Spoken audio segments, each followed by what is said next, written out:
So Max Biggs, I hear you have yourself a shiny new headset from some random friend. Yep. I am here on my brand new, what is it, PlayStation Gold headset? Yeah, It's my friend. yeah, thank you for that. One nice birthday present. So Yeah, we happy just belated birthday, you old man, thank you. you. Put it through its paces for sure. Just played a little bit of 15, just seeing how the surround sound is working. It's really nice. I'm liking it. Right on. And so hopefully the stream will sound a bit better, a little more Yeah, consistent with my voice. So we'll see. I gotta tell you, you're coming in nice and clear, so hopefully that translates well into the YouTube video. Yeah, and just what's going on right now, I can hear the game. Like I can just kind of mess with the balance however I want, but I really hear the game a lot more now when you're still coming in crystal clear. Sweet. What are we doing here? We're heading to Corel. Oh, Yeah. Yeah, that's right. So, right before Gold Saucer. Yes, we're getting there. Gold Saucer, man, I just love that part of the game. Oh my god, yeah, it's great. Yeah. Well, I think when you first get there, you don't get to enjoy it so much, right? Right, yeah, it's mostly story, but it's also kind of at this point where, I mean, everyone has their own favorite parts, but this is where the story really takes off for me. I love, like, some of the events that happen, at Gold Saucer and following, particularly when you get into Cosmo Canyon and Nibelheim and Rocket Town. Oh, that's right. Oh, these are great. That's right. You kind of start learning. That's when it starts becoming like your quest to save the world kind of yeah, thing. the lore gets a little deeper. When you get to Cosmo Canyon, it's like, oh shoot, okay. Yep. Oh yeah, Cosmo Canyon. There's a couple big reveals there. Yeah. I'm just gonna keep summoning Ifrit. All of its laser mushrooms, and all the other horrible wildlife. Okay, seriously. I don't know if it's just like age has dulled my skill at this game, but I don't remember these enemies actually giving me any trouble. I keep saying this as we go along, but it's true. I suck. I'm an old suck man. We don't grind as much, and I think just random parts of these games, we would just kind of sit back a little bit and grind a little. Yeah, I think that could be it. Maybe I'm due to do another grind session in between episodes here. Get the limits up, gain a few levels. That could be helpful. I mean, I don't know. Like 21? I don't know if that's good or not for this part of the game. I don't remember, yeah. One thing I remember is when you get to the cave below Cosmo Canyon, I remember always shooting up like 4 or 5 levels while I was down there. Oh, yeah? Yeah, I remember the enemies giving some pretty sick EXP. Some loser. Like the guy that... I just robbed him. He like mines the whole thing here, the roller coaster or whatever all this is. For some reason I picture him having the voice of Scruffy the janitor. Well, go ahead and take my power source. Guess I'm not eating tonight. Scruffy will die the way he lived.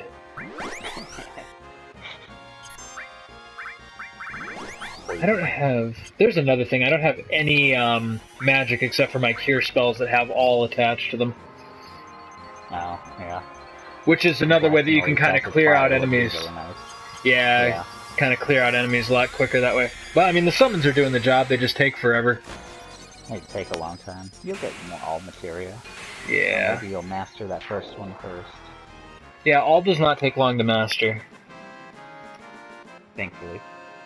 Yep, and I have a few weapons that have double AP gains, so that won't be too bad. Already. That's really nice, yeah. Yeah. I remember as a kid selling them and being like, oh crap. Yeah. This bridge is making me nauseous. Jesus. So Max, for your reference, another thing to enjoy with that headset later is make sure you watch a movie with it. Oh, for sure. I'll probably do that tonight. Yeah. In fact, I just watched the other night the new Death Note on Netflix. Mm-hmm. And you know me, I'm not super into anime, but Death Note I absolutely cherish as one of my favorite stories, anime or non. that I've ever experienced. And so, Yeah, it's a good story. yeah, and so I was pretty critical of the movie, and I thought I was kind of picking it apart really, really seriously. But then I saw some of the comments on the internet. I'm like, wow, people like hate this thing, and as much as I thought it didn't match the quality of the original story, I didn't hate it. I thought it was just kind of like a unique sort of alternate reality version of the Death Note story.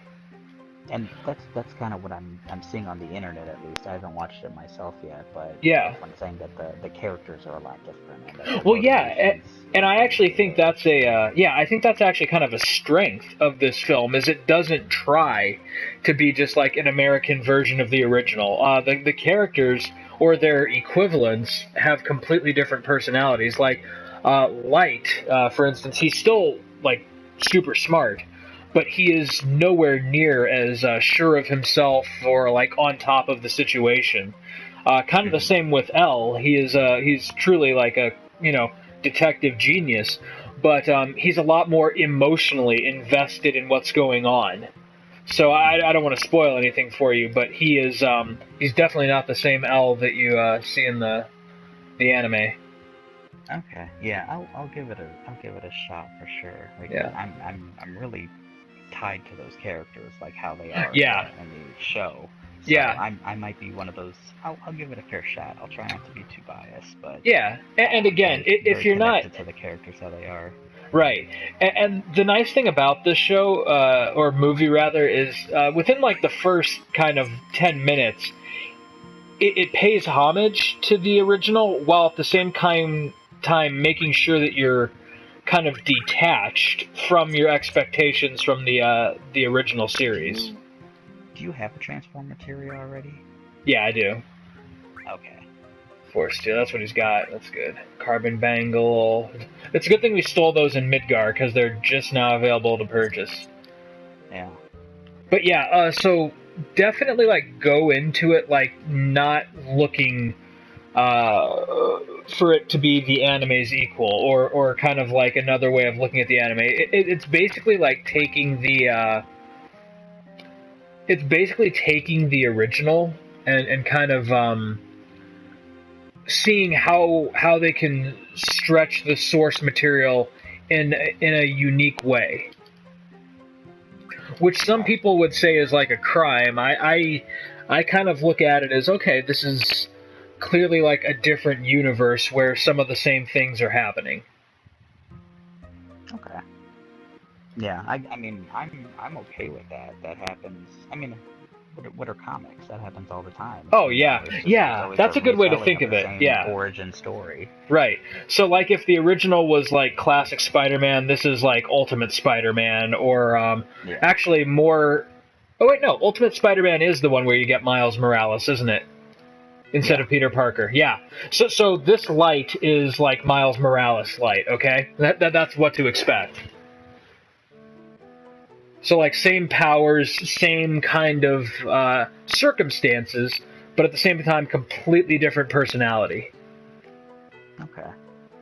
Which is kind of interesting, because I kind of found myself relating more to this version of Light, in that like I'm not super in control of my shit, and I don't think about the repercussions of my actions all the time. So it's like, if I had the Death Note, these are the exact same things that I would overlook, Yeah. That is something. Light is not a relatable character. No, he's like almost really immortal, like the moment you meet him. Yeah. Yeah. And so this is like a much more human Light. Yeah. What I liked about the show is like just the kind of intellectual game there. Like the cat and mouse game was like on such another level. Right. You think, okay, Light is like on another level, and he's so calm and collected. But right in the second episode, you see that L is his equal.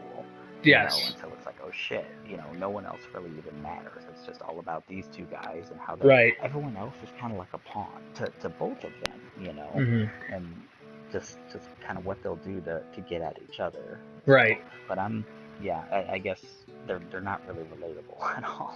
No, and in this one, both of them can appear extremely sympathetic, which is a strength of this version. But it's probably like its chief weakness for me was, and you know, they tried to cram like the whole story arc into an hour and a half long movie. It progresses really, really fast. And so whereas, Yeah, you know, like, kind of has to. Light slowly got more and more diabolical as the series went on. In this one, he kind of jumps from 0 to 60. So, Yeah. I mean, he's actually kind of an asshole when you meet him. In Death Note, the anime, the question is like, is it the power that corrupted Light, or was he always secretly like this horrible person? In this one, it's like, no, this Light is kind of an asshole, anyways.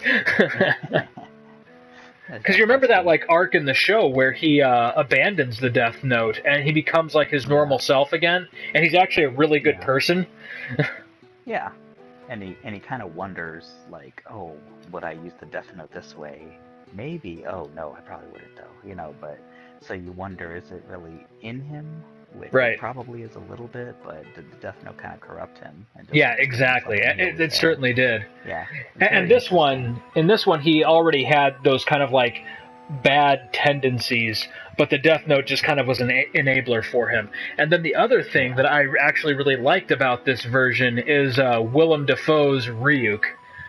He is perfect for that role. Yeah, I heard that he does Ryuk. Yeah, so, if you don't like anything else about that movie, you're gonna like Ryuk. He is part of it is I mean, Willem Dafoe being a great actor. The other part is that the immediacy of it being a movie instead of a series actually kind of works in his favor, because you're kind of privy right away to the fact that Ryuk comes off as much more of an antagonist in this one. He's like playing Light. And you know, Ryuk subtly did that in the anime, but it wasn't until at the very end where it was like, oh man, this guy's like laughing as Light is laying there bleeding out. And in this one, he kind of makes it known right away that, like, you know, I don't answer to you, and I'm just here because this is entertaining to me, and yeah. Yeah.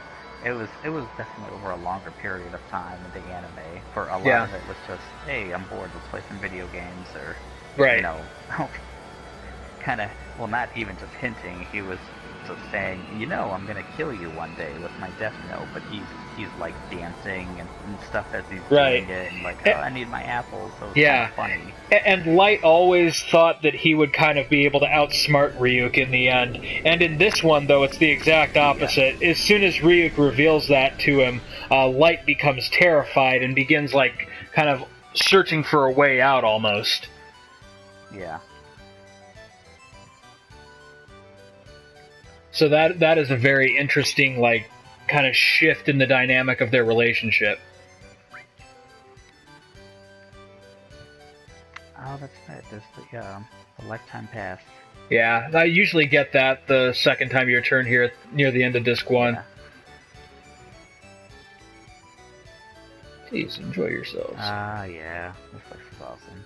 I do love Gold Saucer.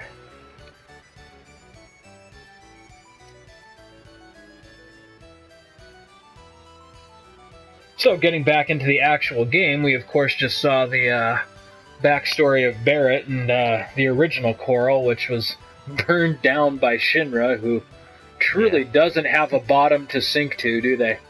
It's meant to say, like, if talking about evil corporation, like, right? There's really no shades of gray here. No, like a normal business would look, oh, what a great opportunity to like kind of boost our public standing with the local community. No, we're gonna burn the fucker down.